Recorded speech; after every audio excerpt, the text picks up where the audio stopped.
Good evening. Welcome to my live. I'm Artful Roger. It is April 4th, 7 p.m. Eastern Time here in Atlanta, Georgia. You may be catching me live here on TikTok. Welcome if you're doing that. I'm glad you're here. If you're looking at this on YouTube, you have already found my YouTube channel, which is also Artful Roger with a D, and that's where all of my lives are archived. I'm waiting for my crew to join.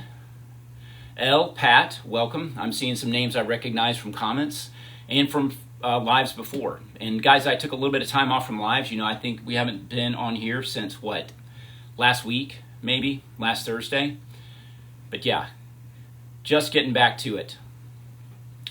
Nancy Gray, welcome. Kate, guys are just dropping in. Again, I'm Artful Roger here on TikTok. Tonight, we're going to be talking a little bit about lamp repair. That's what we're going to be discussing tonight. Typically here at this craft table, these lives are craft projects. I convert clock cases, old empty clock cases. No clocks were harmed. Don't get alarmed. See what I did there? Don't get alarmed. No clocks were harmed in the making of these. These are empty cases that we simply moved into. Jackie, welcome. Hello to you too. Glad you're here. Melissa with one S, Roger with a D. Thanks for joining. I told you guys I would try to get in here. Yesterday was my big transition into a new decade, a new number. So I'm now using a 6 in front of a 0 and just going to be going up from here. I was telling someone today who wished me a happy birthday at work, and I said, I've been unmoved by every decade I've ever gone to. That I've transitioned into 20s, 30s, 40s, 50s. I just was, it's fine with me. 60s has been unusual because I said today I have a view of 70, and that is a little more sobering because I'm looking at things differently. My parents were not long lived. My mom passed away at 64, and my dad passed away when he was 76. And so, looking at longevity, I'm thinking if I'm going to do it, I need to get it done. So that's why I'm live. I'm alive and I'm live. I'm here for you. RSA.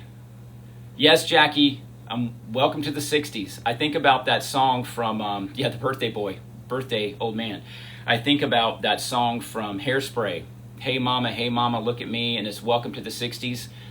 I should be singing that song today, actually. As a matter of fact, when I get done with this live tonight, I'm not going to say her name out loud, but she works for Amazon. You know who she is. She's always listening. I'm going to ask her to play that song for me tonight. I should have played it yesterday. Mary Therese, I'm glad you're here. Thank goodness. I need a moderator, so thank you for being here.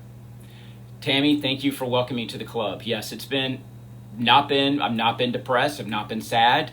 I've been introspective. I've been reflective, and I did a TikTok video the night before last, the eve of my birthday, just talking about how I was feeling. My perspective on my parents has changed. I'm no longer a victim of my parents. It's kind of funny. But, when you're younger, you tend to be a victim of your parents, and you kind of blame your parents for a lot of things that are maybe wrong with you or challenges you face and things like that. And then you become a parent of adult children who are now blaming you for everything in their life that perhaps isn't exactly the way they want it. So, you kind of change a little bit. You kind of give your parents a break, and you begin to see your parents differently. As a matter of fact, since my mom died at 64 and I'm 60, I'm getting to the point where I'm going to be older than my mom, so she's going to look younger than me. And I'm certainly going to be looking at her differently from that perspective if I get, beyond 64 or 63. I think she was 63. See, I can't even remember. Thank you, Catherine. Catherine, I think that is absolutely true. Catherine is saying, for those of you who can't see the comment, she's saying the 60s are awesome. I think that absolutely is going to be the case because I am changing in my thinking. There is something happening inside of me right now that is fundamentally profound, and it's going to be a different time. Henry, I'm so glad. Yvonne, thank you. Thank you for the calories, Yvonne.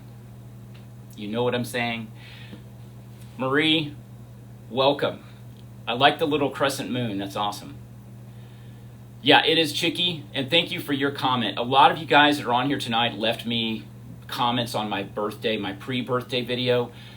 Heartfelt. When I tell you misty-eyed, I was misty-eyed. I was touched profoundly touched by a lot of the comments on there, where people really shared. A lot of you shared the heart, came from the heart. Cheeky, I think yours was one of them. It's reminded me. Grandma Donna, thank you for being here. I'm so glad you're here. Pat, again, Pat, lots of comments as well on here. So thank you for those. So yeah, that's where we are. So before we get started, and tonight I told you guys that we'd be doing this in a live in the future, and we're kind of at a standstill right now with our clock case, which is, this is the clock case we've been working on. You can see there's just pieces and parts in there right now. Okay, right here. And we're not ready to keep working on this. So tonight, this is not happening. This is in a future live. If you're new to Artful Roger and you want to know what this is all about, follow me. I do lives on Tuesday nights and Thursday nights typically. And Henry, just so you know, I think you wanted some drapery, so I'm going to be working these things out. They're not going to stay like this. They're actually fabric that looks like plastic, but there's wood in here, but they're going to get altered and used. So I think, Henry, you were the one that asked me to add some drapery to that particular cabinet. We'll be doing that. So those arrived, but I have no windows. I have no chandelier. There's just so many things I don't have, but a lot of work's already been done. But instead of a clock case tonight, what we're going to do is we're going to be talking about lamp repair, how to do a basic lamp, repair a basic lamp. You guys know, if you're following me here, that I'm a certified lamp smith. So I've built probably, all told, I've built about, well, not probably, I've built a little over 3,500 pieces of lighting, specific lighting that have been installed in restaurants, bars. I did one for a Whole Foods in Colorado. I did a grocery store chain, just a lot of stuff I did over the years. So I built a lot of custom lighting, but I ran a repair business for about 3 years as well, here locally. I'm in Atlanta. And so that repair work was done. So tonight we're going to be talking about basic lamp repair. And the reason I'm telling you this up front is just to establish credibility. I also want to establish that there is a safety issue related to you doing a lamp repair yourself. There is an inherent risk of bodily damage, property damage. These things could happen because you're working with electrical current. Even a battery can stop the heart, but we're talking about dealing with electrical current. So tonight, as I go through this process with you, I'm going to be talking about what not to do, and that's do not work with a lamp that's plugged in. That's number one. So that's pretty much what your mama taught you, and I'm sure you still remember it. So just keep that in mind tonight. I want you to be safe, and so I'm going to show you the safest way to do it with the tools, okay? So, hello, Lori. So moderator number 2 has arrived. Thank you, guys. So let me ask you, the group that's here, we've got about 70 people in here now. We're going to be talking about lamp repair, as I said. You guys ready to move forward with that? Crew, send up some hearts. I told you could bring a lamp to it, but that's up to you. You guys can take notes. This thing will be posted on YouTube as well, so if you want to look at it there, absolutely. Okay, RSA, thank you for the yes. I appreciate that. So, I'm going to have some more ado. Usually they say without further ado. Here's a little more ado. Because we're in gardening season, and a lot of people follow me because of gardening, that's why they're here. I want to talk a tiny bit about gardening. I want to show you something that's very important. I want to show you my favorite tool. This is my favorite shovel. You see it's still got the Georgia red clay on it from the projects I was doing on my birthday. This, I think, is called a spade, I believe. Tim the Doughboy, thankfully you're here, my friend. I'm so glad to see your name. Hello to you. Hello.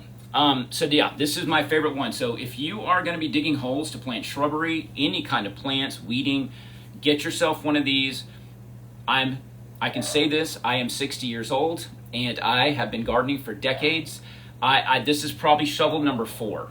That's how many I've had in my lifetime. That I like the wooden handle version. I've used the ones with fiberglass. I can't stand it.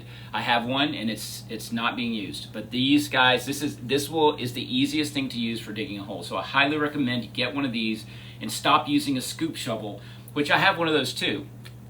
And the scoop shovel I use for scooping and throwing piles of soil around, but I dig with one like this. So Foster, glad you endorsed it. Absolutely. Sharon, thank you for welcoming me to the 60s Club. I think I'm in really good company. Most of my followers here are in their 60s and up. So we're kind of all together here in this friendly little community that we've created. Did I see Gay and Mays on here? I don't know if I saw her. I thought I saw her name fly by. Sometimes it says invite her to the live. I hope she's here. I hope you've arrived. Anyhow, so that is the shovel I wanted to show to you. The other thing I want to talk to you about is seeds that I'm planting this year. Couple of things I wanted to show you. These are the seeds I plant. These are the zinnias that I'm going to be putting out. Some of these are dwarf, and some of them are smaller. But this is a brand that I like, and so I use it. Hey, Paul. Thank you, Jackie Hutton, for that. Yeah. So these are the zinnias I'm planting this year. I'm pointing out zinnias for you because they're super easy to grow from seed. And if you have deer in your neighborhood, they're like we do. We have nibbly deer. We don't have destroyers. We have nibblers. They do not touch zinnias for whatever reason. They don't eat them. And it says that they're deer resistant. And so far, in the 5 years I've lived in the world of the deer, they have not eaten my zinnias. So these are going to be going in. Ranunculus is, for me, is a cool weather. It's an alpine almost flower. That's the question here that came up. Do I know anything about it? I've never had luck with them. I lived in Portland, Oregon for about 4 years, and I tried growing them there. That's the only time I've been kind of successful because it was cool enough for them. But here in Atlanta, they'll be cooked. Gay and May, I see you, and welcome. I'm glad you're here. It's awesome. The world of deer. That's not. I live in the deer. I live in their world. Absolutely. Well, you know, they live in mine too. So yes. So there's zinnias. If you want to have butterflies, swallowtails especially, plant this. Tithonia, Mexican sunflower. This gets super tall. It is beautiful. Unfortunately, doesn't work very well as a cut flower, but if you want to attract bees and you want to have something akin to a sunflower, which could be, these things get 6, 8, 10 feet tall, and they branch out in arms. So they take up a lot of space. They're like trees. I'm going to be putting these out. The deer did not touch these either, so no nibbling happened with Tithonia. So that's a recommendation. Speaking of morning glory, Jackie, look at these two. Heavenly blue typically really gets cranking and blooming here in October. It blooms profusely right around frost. And I found this red one here called Scarlet O'Hara. How appropriate for Atlanta, Georgia. I'm going to try that out as well. A word of caution, though, if you're going to be planting morning glories. They are in the sweet potato family, and deer will eat these up.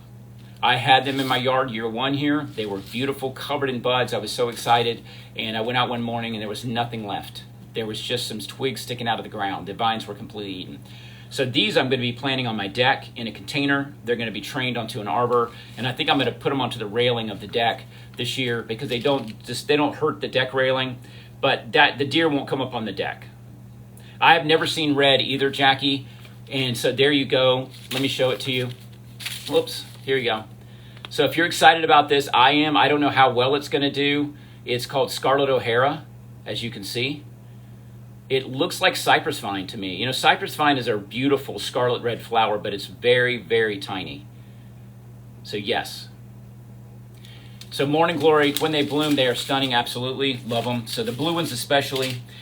Nasturtium, recommend these. These are great filler flowers. These are fun to grow if you have kids. The seeds are super large, so they're easy to see. Really a great starter flower for kids, I think.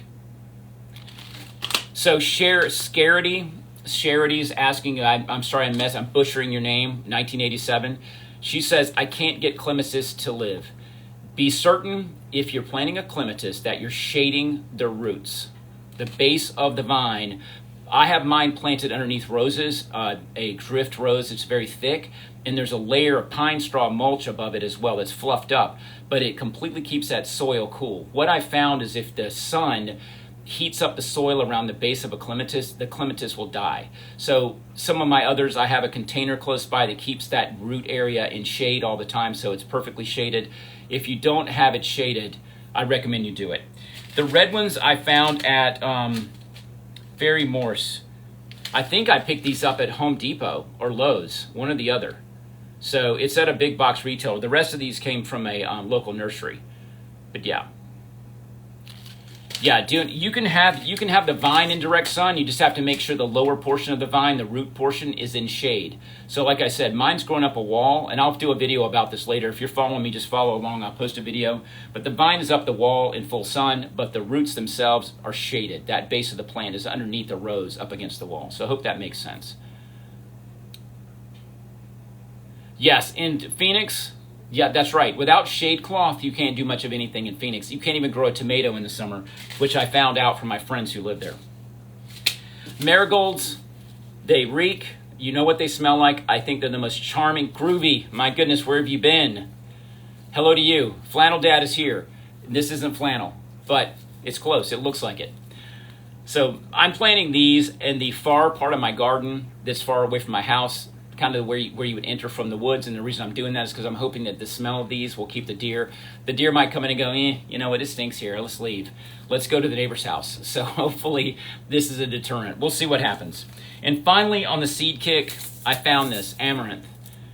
My grandma used to grow this stuff, and I'd forgotten all about it. I haven't seen these in, I'm 60, I haven't seen these in at least 40 years in anyone's garden. And they're just beautiful. I remember my grandma having them. They get super tall, and they have these dangly, like tails that hang down. It's called Love Lies Bleeding because it looks like that. But I can't wait to grow these. They're really easy to grow, so this is going to happen. He's upstairs, Gay and May.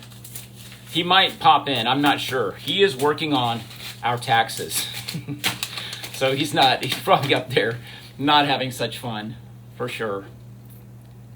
Groovy, yeah, it's fine, Groovy. My birthday was yesterday, so I'm one day into my 60s.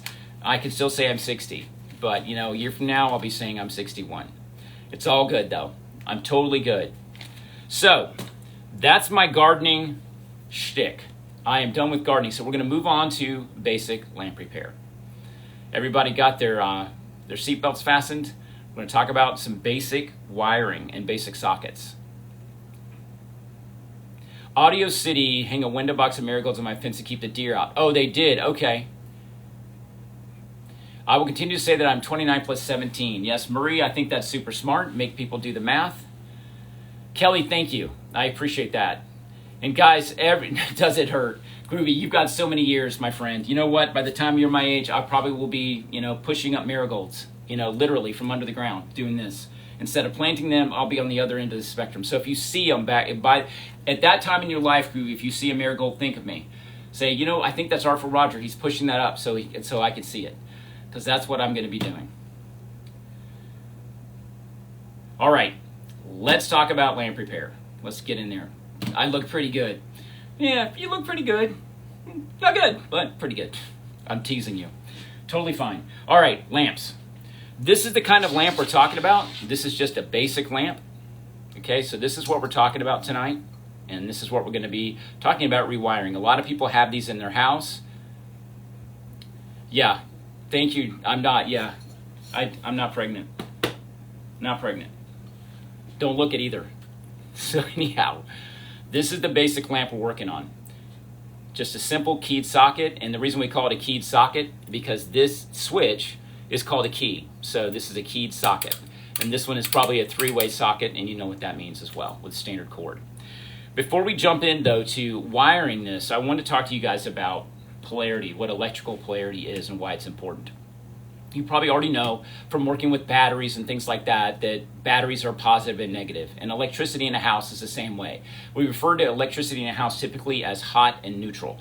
This is a basic medium base socket. And you guys have seen these things probably in your house many times. This is just a double socket that I had in the shop. But most of the time it's a single socket. You see inside how that looks. I've got a black and a white wire coming out of that. These two wires are representative or connections for the hot and the neutral, or the positive and the negative. So in this training tonight, in this training session, that's what it is. As we talk about this, we are going to be referring to these as hot and neutral. And the way to remember these really easily is the hot carries the current, and that's the black wire. And this is the dangerous wire, if you will. So imagine that the Grim Reaper wears black. This wire is black for a reason, in my opinion, because this is the wire that carries the current. This is the neutral that completes the current. Okay, so those are your two wires that come out. They have a terminus inside this socket. The hot wire connects to the tab in the bottom because in theory, and the way your mama taught you, and your daddy, and everybody else you've ever known told you as a kid, don't stick your finger in a light socket. And so for that reason, that tab is where the black wire terminates. That is where your hot or current goes, is to the tab in the bottom of the socket. The white wire, the neutral, connects to the metal around the outside of the socket. All right. Chipperdoodle, you're way ahead. Yes, Chipperdoodle. Since Chipperdoodle has asked about ground wires, this is a portable light fixture. okay, a portable lamp, meaning you can unplug it and move it from place to place. As such, this is not a grounded item. There's no ground required. If this lamp were made to go on your screened porch, then it's going to maybe get damp. It is going to have a grounded plug on it and will have a ground wire. We're not talking about ground tonight because James Bryant, the reason we are not talking about ground is because we're working with a lamp like this. But a light fixture in your house is going to have a hot and a neutral and a ground wire. Okay, but we're not going to discuss ground tonight. But it is very important on anything that's in a damp location and a hanging fixture in your house. Do not ever hang a light fixture in your house that doesn't have a properly connected ground wire. It's very important. All right, so back to hot and neutral. So that's how it is, okay? These wires, in theory, go into a socket, into an outlet, and this light bulb will light up. Let me show you how to screw a light bulb into a socket. That's how it works. There you go. And if these are properly connected, the light's going to come on. Now, I can stick these into the outlet backwards if I want to, connect my hot to the neutral and my neutral to the hot, and the light bulb is still going to illuminate. It's going to look like it's been wired safely. That's not a test for having done it correctly, and I'm going to show you how to make sure you do it right. But why it's important that you don't reverse polarity, and that is get your hot and your neutral reversed.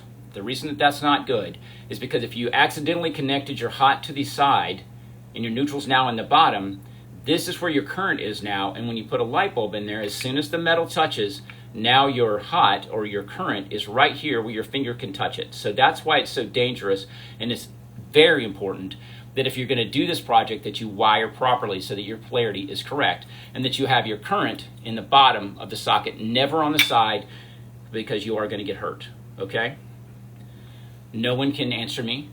So the hot wire is always black. The hot wire will sometimes be red. If you're wiring in a house, the hot is sometimes red. If it's a light that has 2 or more light switches that control it, you're going to see a red wire in the box, not black, okay? But it's for the sake of learning about polarity and how a socket is wired inside like this, we're using black and white because it's pretty easy. All right? Catherine, that was a really good question. I appreciate you asking that. That means you guys are participating and, not everybody's falling asleep on me. All right, so there's polarity and why polarity is important, okay? Is there a bulb burn out on my air? Oh, there is. Look at that. You know what? Just in time for the, you know what, Daryl, focus right here. Daryl's looking in the background. Daryl, I appreciate you pointing that out, but I think it burned out for this training. That's exactly why this happened. But thank you for letting me know. So there's your light bulb and your socket. Okay. When you're working with a lamp like this, you see this cord on here? This is called parallel cord, and it's very common. It's ubiquitous. It's on everything. It's on your hair dryer. It's on your toaster. Looks like this. Typically has a molded plug like this with a thermoplastic covering or insulation on it. You see that? Everybody sees this cord? Do you see black and white on this? This is the hot and the neutral running parallel to one another, but they're the same color. What I'm about to show you, I don't think most people know about this and how to identify the hot and the neutral, but it's very easy. There's a ridge that runs the outside edge of one of the wires on this outside edge. This is flat, but the ridge is along this edge. You can feel it with your finger, and it's called a tracer. And when you feel the ridge, the tracer or the ridges, that's the white wire or the neutral. And if you can remember that, if you feel ridges on a mountain have snow on them, snow is white, however you want to remember that, but that's the way I remember it. Ridges mean white. The other side is smooth. It's completely smooth. There are no ridges on it. And this doesn't matter if this wire is silver, brown, purple, pink, whatever color it is, it's always going to have a tracer identifying the neutral or the white wire. And it's going to be smooth on the other side and will typically be imprinted or printed with the wire gauge and other information is printed on that side. And if you can remember that printing in a book is typically black, and if you see words on there, think black wire. I don't know if that helps, but that's it. Thank you, Mary Therese. So that's how you can identify it. If you don't believe me when this live is finished, pick up a lamp cord, pick up your hair dryer, go look at your toaster.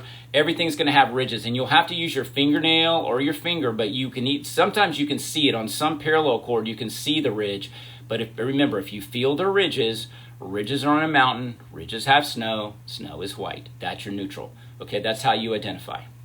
And that's on parallel cord, and they correspond to these prongs on the other end. And you guys all know that there's a wide one and a narrow one. One prong is wide and one prong is narrow. The wide prong is your neutral. The pointed one, the one more narrow and pointed, that is your hot. However you remember that, a knife is pointed, so you can maybe remember it that way, I'm not sure, but that is your hot and neutral, and you can only put these into the socket one direction. So you always are plugging in right. Back in the day, you'll find old lamps that are still out there that have not been rewired. When I was a kid, there were no polarized lamp plugs like this. They were not polarized, so you could plug them in either direction, which means you had reverse polarity in a lamp like this, and suddenly the hot or current's here, and you could get shocked. If the conditions are right, it could be a big deal if the conditions are right for you, because it could interrupt the beating of your heart. That could happen. So you want to make sure it's right. But these days, you plug it in right. So the mistake you can make as a novice lamp repairer is messing up how you connect on this end to your socket. So now I'm going to show you how you identify inside of a socket. So this is your base socket right here that we're working on. I'm going to get an ugly lamp that I put together tonight. This is just a cobbled together example lamp because I'm going to take it down all the way down so that we can talk about the anatomy of a lamp. But these are some lamp parts I had, an old base and some pieces and parts, and I just quickly threw this together so you could understand how a standard lamp like this with a lamp pipe that goes down the middle is put together so when you do the repair. So the parts of a lamp.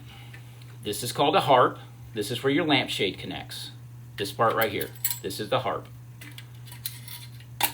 You can take the harp off by squeezing it, taking it off. I think a lot of people have done it. The harp connects to this part right here, these two prongs. That's called the saddle. Okay, so you got the saddle and the harp.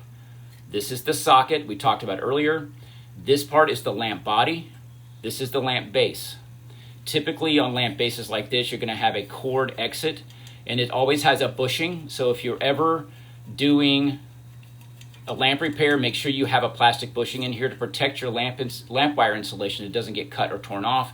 And there'll typically be a plastic bushing here as well because the cord is going to be going from here to here and out. So you want to make sure you don't have any metal on plastic that's going to rub on your insulation and cut into the wire. So it's very important you have the bushings there. But again, this is just something I cobbled together tonight just for an example, just some out of my old lamp parts. So that's your basic lamp anatomy. To open a socket like this is just a standard little, it's not brass, it's just a metal shell socket. And if you look at one of these closely, you'll see the word press typically next to the key. And this is called the key or the switch, but there'll be the word press right here. Just take your finger or thumb and press down on it and lift and twist, kind of move this direction, and it'll come apart like that. And you'll have your base and you'll have your top. And then if you take it out, the actual socket itself is inside. So this is the piece that's inside the lamp, okay? This is the place on these screw terminals where we're going to be making our connection to the socket. Do you notice there's a silver screw and there is a brass screw, all right? Silver and brass. Brass is black or hot. If you remember that brass starts with B, black starts with B, black is your hot wire. This is where you're going to connect your hot to brass. Your white wire is going to go to the silver screw right here. Okay? The silver screw is neutral. This is true for every single thing that's electrical. If you open your toaster, open an outlet cover and look inside, you're going to see a silver and you're going to see a brass. The brass is always for the black wire or the hot, or in the case of wiring in a house, sometimes the hot is red. But that is your hot is brass, and your neutral is always going to be silver. So that's how you identify, and again, we're going to go over it again. This silver screw is connected to this metal part here, and the brass screw on this side is connected to the brass tab in the bottom. You see it too is golden or brass, just like the screw. All right, there you go. So that's how we're going to make connections. So in a lamp like this, you can go down to the hardware store and buy a new lamp socket. I think you can buy these at big box retailers, and they look like this in the box. This is what they'll come in the package. You're going to pop that bottom off, and you're going to take out your guts, like so. This part here needs to be connected to the lamp itself. And you see it's got a little set screw here. That's to allow you to get this on there tight, and then turn in your set screw, which keeps it from coming loose when you're changing a light bulb or dusting or cleaning or whatever it is you do. And that socket connects right here on the top of your lamp. Okay? This is a single rod or lamp pipe that goes all the way through to the bottom and comes out right here. This is where your cord's going to exit. This currently does not have a cord. So what we're going to do is install a cord on this basic lamp. Now let's say you have this lamp at home. This is your lamp and it's loose. You know, this stuff is moving around a lot. You can tighten the nut at the top, and you're going to have your tools available for that. I've got my 7/16 or 9/16 wrench here, and you can just tighten that up a little bit, keeping in mind that as you turn that, if you have a glass component like this, you don't want to put too much compression on it, because you can break the glass or cause it to fracture. So just keep that in mind. Okay? So the first thing we're going to do when we're doing a lamp, so we've removed the socket, we're throwing away our old socket, we're going to put on a new socket. Start with the base of our socket. Looks like this. We're going to turn that into place. And your set screw, by the way, on here, if the set screw is turned all the way in, you want to take a screwdriver and turn it back out a little bit so that it's clear, so you have a clear hole right there to turn the thing on, so you can turn it down on there easily. All right, I'm going to put it in there.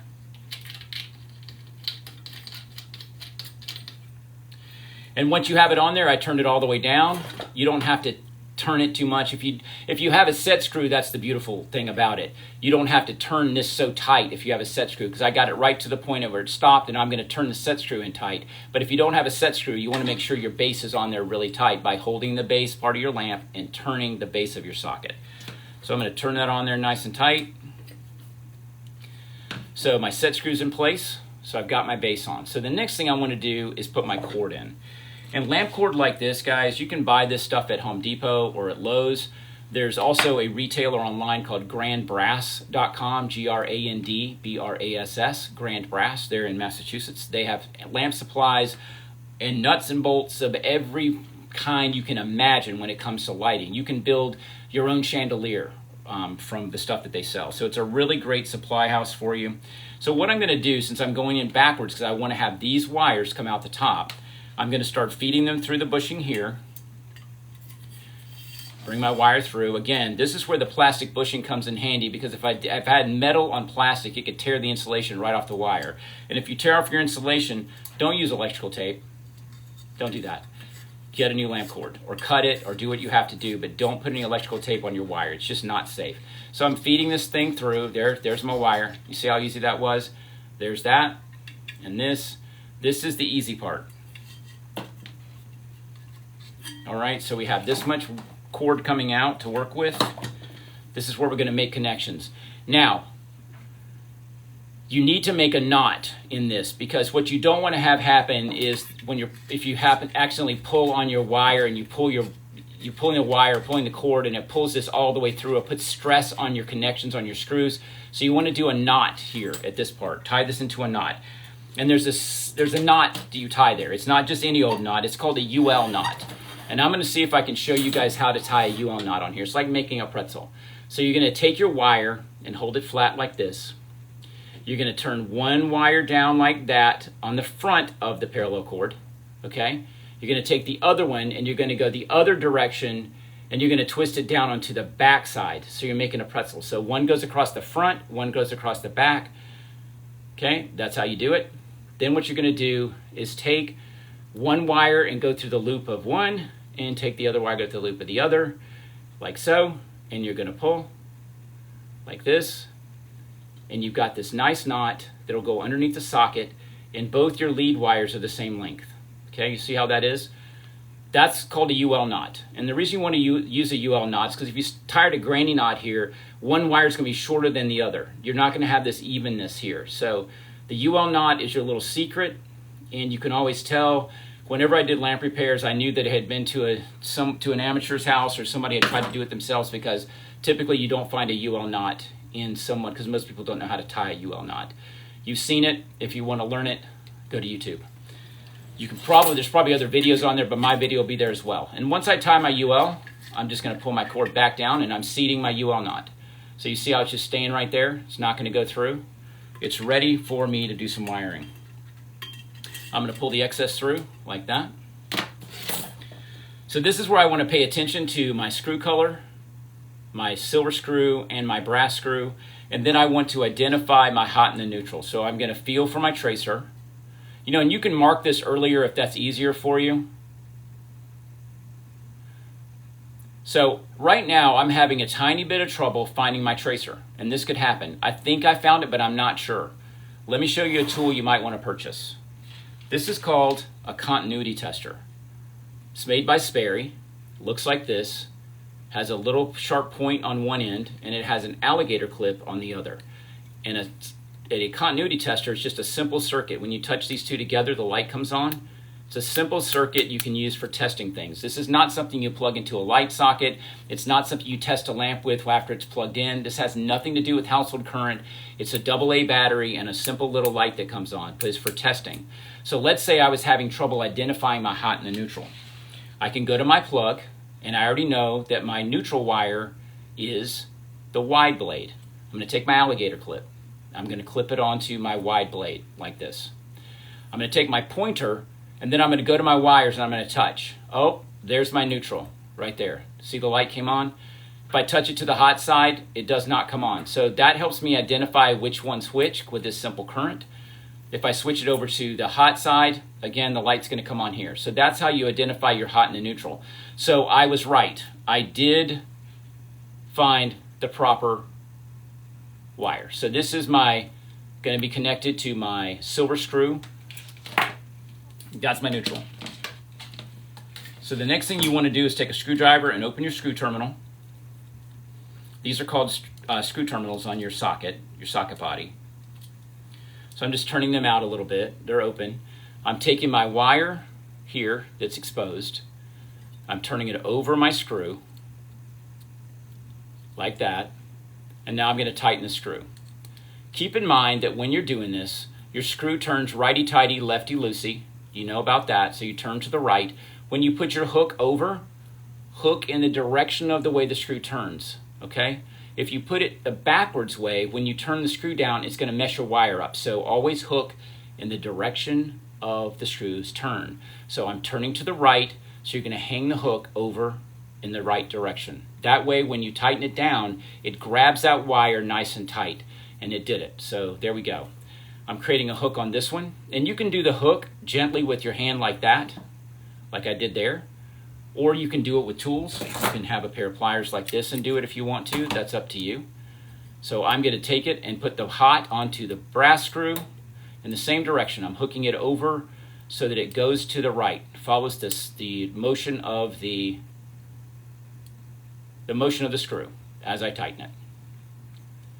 Sliding it down. There we go. I'm going to tighten my screw.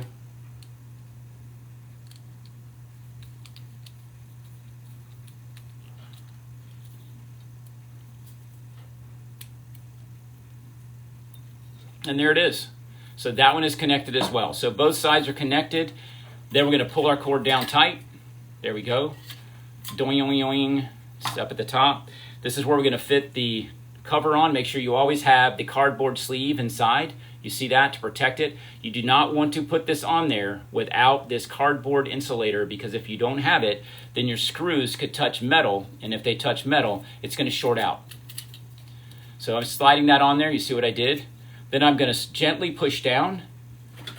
I'm pushing down, and I'm going to let it snap into place. And it just snaps in, and I'm checking my work. It's on there nice and tight. That is completed. So we can check polarity again, or check our wiring. I'm going to connecting to the hot. I'm going to touch the metal in the bottom of the socket. The light did not come on because the switch is probably turned off. There it is. You see I've got a light. So that's properly wired, hot to hot. Check the neutral, and look at that. So that is That's it. That's soup to nuts on rewiring a lamp.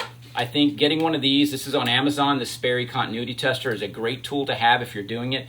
Keep in mind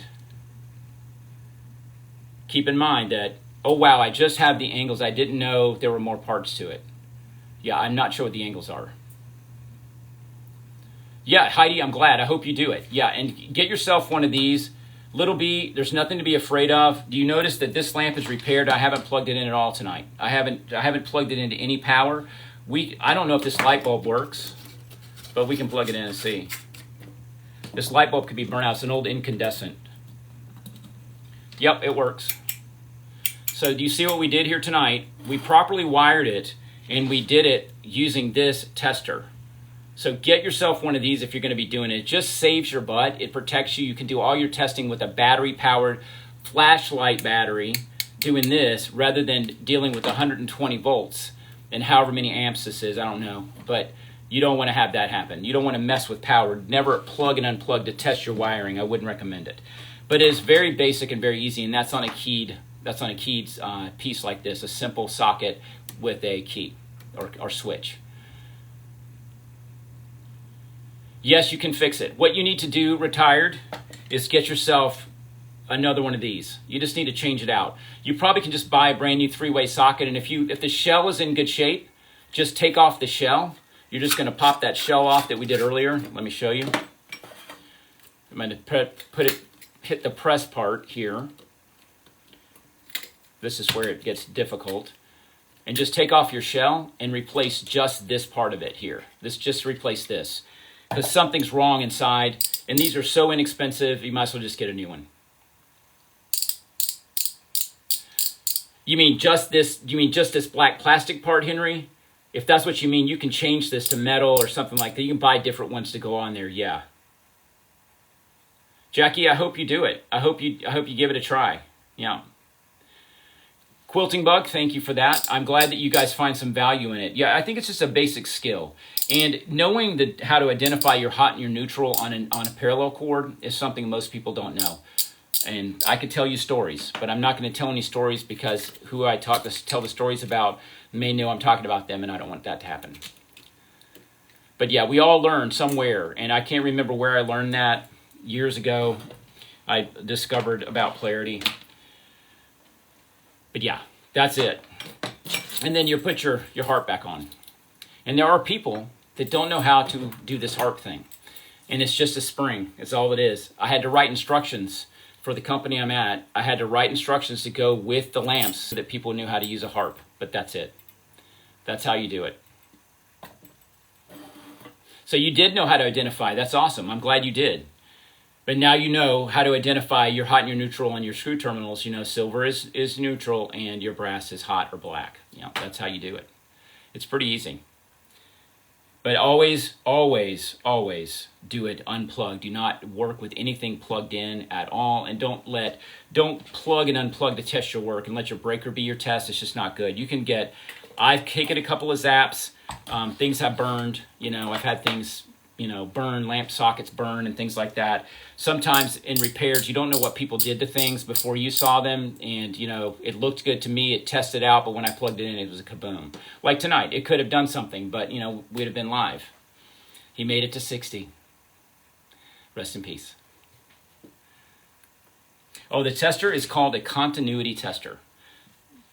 Sperry Continuity Tester. If you go to Amazon, it'll pop right up. They're inexpensive. They even come with a battery. They're pretty simple.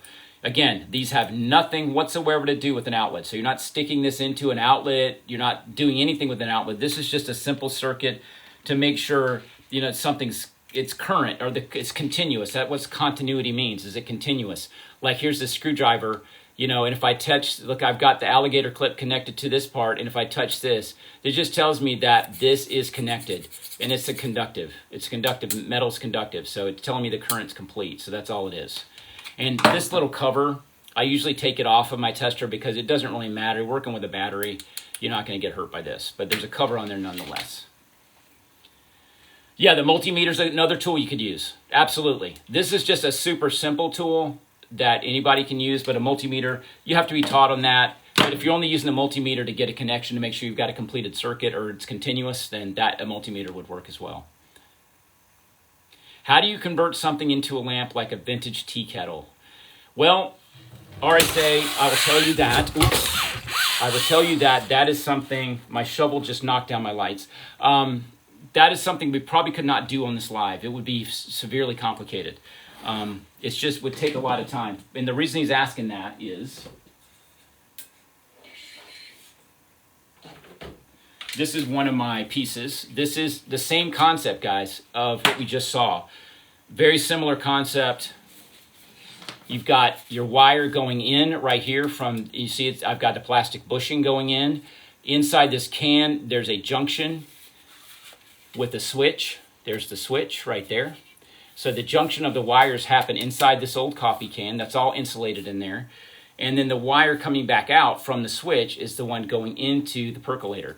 This switch, this plug right here that's going in is not wired. This is just it's just a cover. It's just covering the wire. It's not actually plugged in. It's just, it's not working anymore, but it is the original plug from the percolator. But those wires go into the percolator. They junction again inside because there's a light here that blinks off and on for the top that makes this little part here blink. And then there's a wire going to this, as you can see right here, black parallel cord, going to this socket, which lights this up, that's suspended here.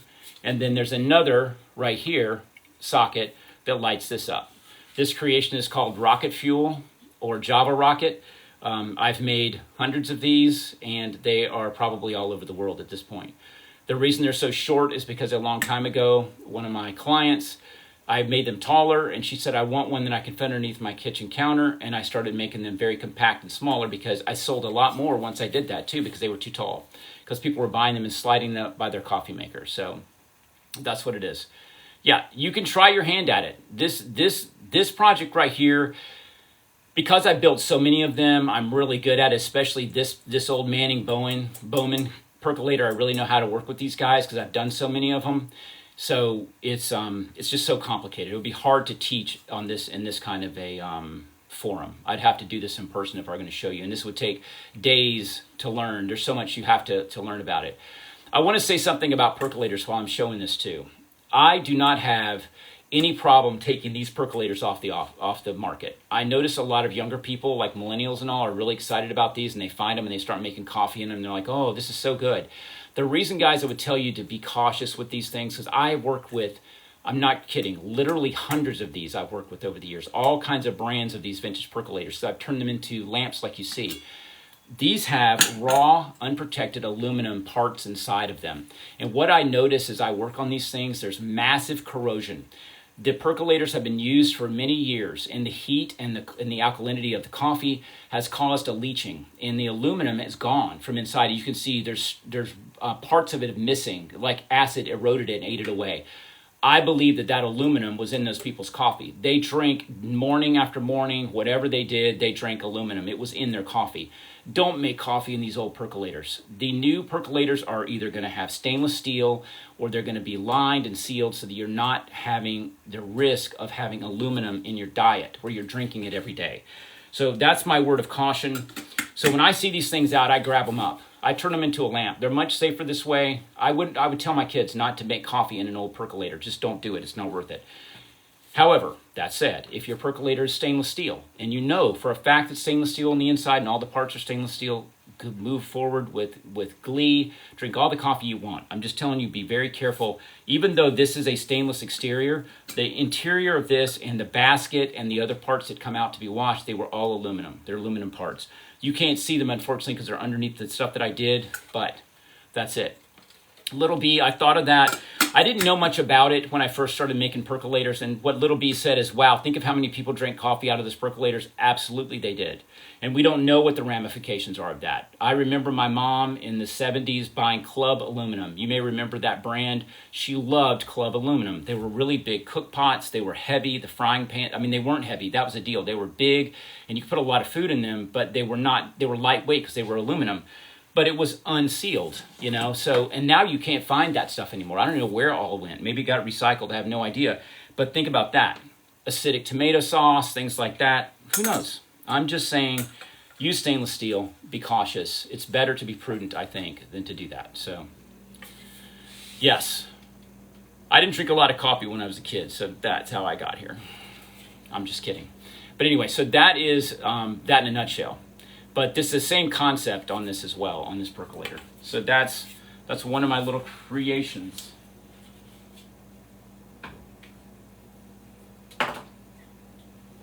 And this one is another one. I've never done one of these before. I did this 2 years ago, I think. I found this marble lamp base at a little flea market, and it was super cheap, and I really loved it. Yeah, I can plug it in, and I'll plug this one in. I think make sure the light bulbs are okay. One of these maybe burn out. We'll see. But anyway, yeah, these coffee makers are still out there. They are out there, absolutely. Yeah, Henry, that's absolutely true about aluminum. I've done a lot of research. I don't want to get into that here, but I would tell anyone that's watching my live right now about those old percolators, look up aluminum in your diet. Just Google it and read. You need to get your own information. That's what you need to do. I'm preparing to plug this thing in. But yeah, this is a marble lamp base. Again, same concept again. This is just a metal rod going through the center of this marble and to this percolator. This thing is too tall. I had this thing for sale for a while and nobody bought it. It's just too tall. And there's too many lights and you can't really tell, but there's that one. And this neon flicker here. And then you've got the red light here in the top. See, that one's still got the aluminum basket in it. You can see the basket in that one. So that is the coffee grounds would have gone in there. And so what I do is just alter that so that it will, shouldn't have tuna out of a can, perhaps. But tuna cans are typically lined with plastic, but I understand there's issues with that as well. Yeah. Oh, you do? That's really cool. So Jackie is saying she's got a plant in hers. And I love thyme. That's so nice. Yeah, what a good idea. Whatever you do, don't break down a Keurig. Yeah. No Keurigs. I hate Keurig. I don't, I have a, well, my guest suite has an espresso in it now. It had a Keurig. Keurig's, it's like Kool-Aid coffee. It's not strong enough, you know. But I'm telling you, if you want one of those kind of coffee makers, get yourself an espresso. That thing makes, for that kind of a coffee maker, it makes a good cup of coffee. It really does. I love them. So yeah, so this is it. Oh, Jay Marie, you agree with me about Keurig. So I was told by, okay, so Pam is saying, I was told by my doc not to drink from aluminum cans. It can interfere with iron absorption. Okay, that's good to know. Oh yeah, so you use your parents' old silverware. Yeah, that's a form of upcycling, absolutely. So a French coffee press is how you do it? Yeah, my son did that for a long time, RSA. I went through that phase as well. I also went through the tiny little, yeah, Matt, Roger is back. I went through the phase of those little espresso makers. They're like little tiny coffee pots. I forget what they're called. They're Italian, I believe. You know, you heat the water and it sends the steam up through it. I went through that phase for a while too. I love my coffee in the morning. I only drink in the morning coffee. I only drink coffee in the morning, and that's it for me. I don't drink coffee during the day ever. But I do love it. I love it in the morning. It's part of my morning ritual. But yeah, so this is my little, another one of my creations. Susie, Colorado, I missed you. You must have jumped in while I wasn't looking. And Susie, thank you for the birthday wishes as well. Yeah, so you do 1 cup. Yeah, I do too. Pam, thanks for that. Yeah, for the, you're talking about the clock cabinets. Those are all these things behind me.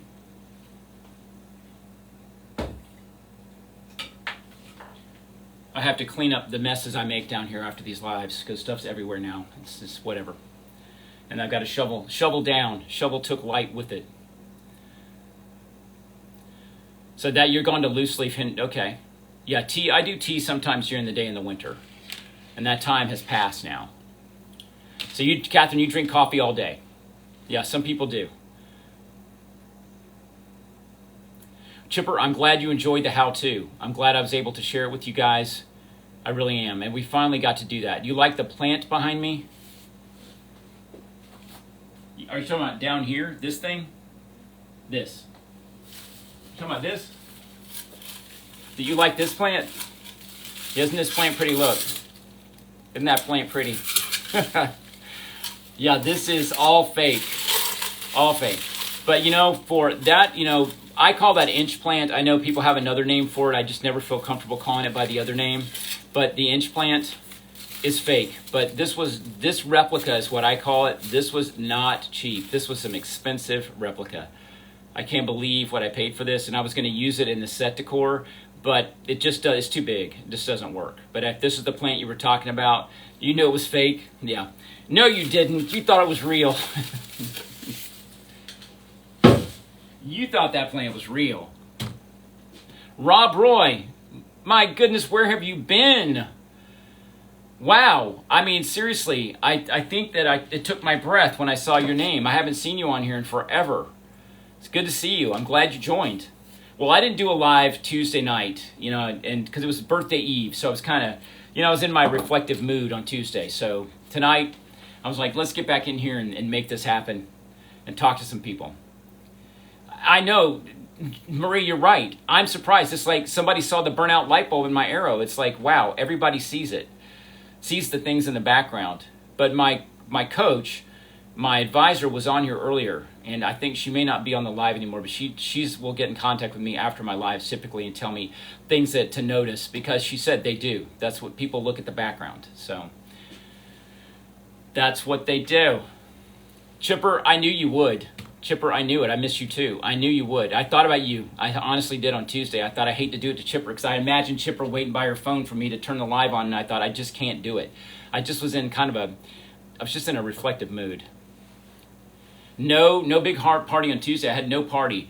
I took a PTO day on Wednesday and worked all day in my garden. That's what I wanted to do by myself. I did not have any help. I worked on my pond. I'm working on that chimney cap project. Do you guys know about the chimney cap? I'm sure you guys saw that video where I'm using a chimney cap. I'm going to show you the chimney cap. I don't care. Yvonne, if you're still on here, you're not going to like me. Tim, don't tell her. I'm about to step away.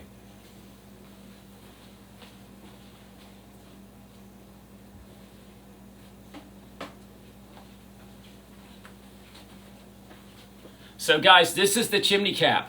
I wanted you to see it. So you see what it is. It went on top of a chimney. You see it still has tar on it around the edge. But you can see I've already put my pipe in, and this pipe is going to be connected to a pump in my pond. The most of this is going to be submerged, at least the base of it. Let me set it up here.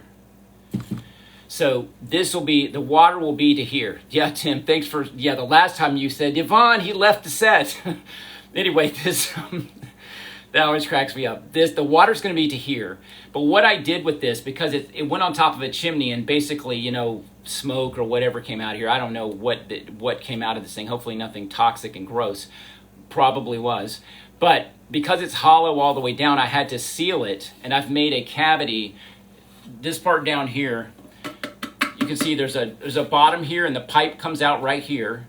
And that's where the water's going to fill up, and it's going to pour out of both sides of this in the pond. So when this is in the water's going to be trickling right here back into the pond, just like a trickle and run out on the side. So that's my idea. Whether or not it works, we'll see. But I sealed it with all that foam. So see what it looks like. So that's all that expanding foam that went inside. So it's completely sealed. So the water will all be forced to go up. The water will be forced up and not run back down through the middle. So this is going to be in the pond. Hopefully tomorrow night, it's Friday night, I'm going to be not going out with anyone. I'm going to the garden. I am obsessed with the garden right now. Don't tell Yvonne I left the set. All right, I'm back. Anyway, I think it's going to be super fun. I've wanted one of those chimney caps for years, and we were out antiquing over the weekend. We were in Madison, Georgia, a beautiful little historic town, just probably an hour and a half outside of Atlanta. It's all antebellum homes and stuff. It's really, really, really beautiful. But it was in there. I think it was like $45. I'm like, it's an antique chimney cap. I'm taking it. And of course, Steve was like, why are you getting that? Because he didn't know what was in my head. But I'm so excited. I can't wait to get that thing done. I've had to wait for the foam to cure so I can do it. So tomorrow night, hopefully I'll be shooting a video. Sending my DM. Oh no, don't do it, because she will send me an email. I am, thanks. Yes, I'm letting the guys that will talk about my beard. I decided that I did not want to. People were here's the deal. I was putting in my toner, and people send me notes about different things, and one of the most common things they would say is they were comparing me to Chuck Connors. Is that his name? The guy, is that him? I think that's the name. Why am I having a moment? No, it's not Chuck Connors, is it? Is it the one who did all the movies? Anyway, I looked this guy up. Chuck Norris. Thank you, Chuck Norris. I looked Chuck Norris up, and Chuck Norris is like 80-something years old, and his beard is black. And I was like, I think they're telling me something. I think my beard's too dark. So I'm just letting the toner wash out. I'm just gonna, thank you, Tiggy. I'm doing this. Is easier. I don't have to deal with the toner and all that stuff, you know? So yeah, it's doing it. I'm good. I got the message, and I may, you know, I'm even having, you know, Steven's been doing my hair and doing that. I'm thinking about letting it go too. I'm just going to kind of go with it. Yeah. Tiggy, thank you. It's weird to look at my face like this and to see the gray, especially in the mornings when I wake up, because I forget that I'm 60, you know, because I don't feel like it. And I wake up and look in the mirror and I'm like, you're 60. So, but we're going to go with it. Yeah, Daryl, I agree with you. I think it's better. Oh, it's Daryl, the burnout light bulb guy. Daryl is the light bulb police. Thank you, Daryl. Your nose hairs are going gray. Groovy, spare me. I mean, my goodness. What are you, 28 years old? Pam, thank you. Pam says I'm aging gracefully. I'm doing that for, the reason I repeat your comments is because it's going to be on YouTube. Yeah, Tiggy, maybe they'll think you're wise. I don't know. I don't know if people think I'm wise or not because of my beard, you know. But it's going to be what it's going to be. It just is easier. And I look back at some of my TikTok videos and my beard's dark, and I'm like, it was a little dark. So I deserved the Chuck Norris thing. Chuck Connors was another actor. Flortalis, you made it. I saw you comment earlier. I saw the comment fly across, so I figured you were somewhere else. Hang on, guys. I got to do my puzzle piece. I got to prove I'm here.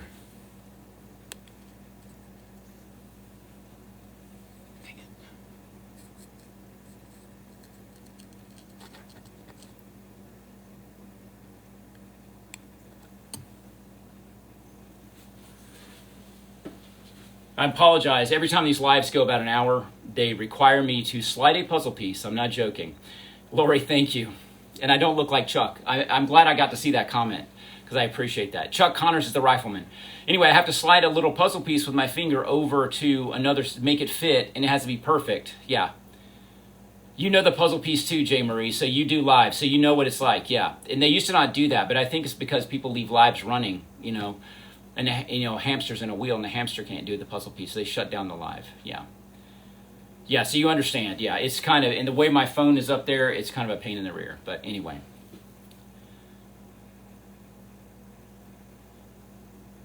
Guys, I appreciate you being here tonight. And, yeah, they're making sure I'm not a robot, too. Absolutely. I am going to call this live. I want you to know that I appreciate everybody that's on this live tonight, especially my crew, you guys that are following me regular basis. The comments you guys left on my birthday, pre-birthday video were, I can't tell you how important they are to me and how special, and some of you put a lot of thought into that, and I know that when I read those things are from the heart. I received some cards from you.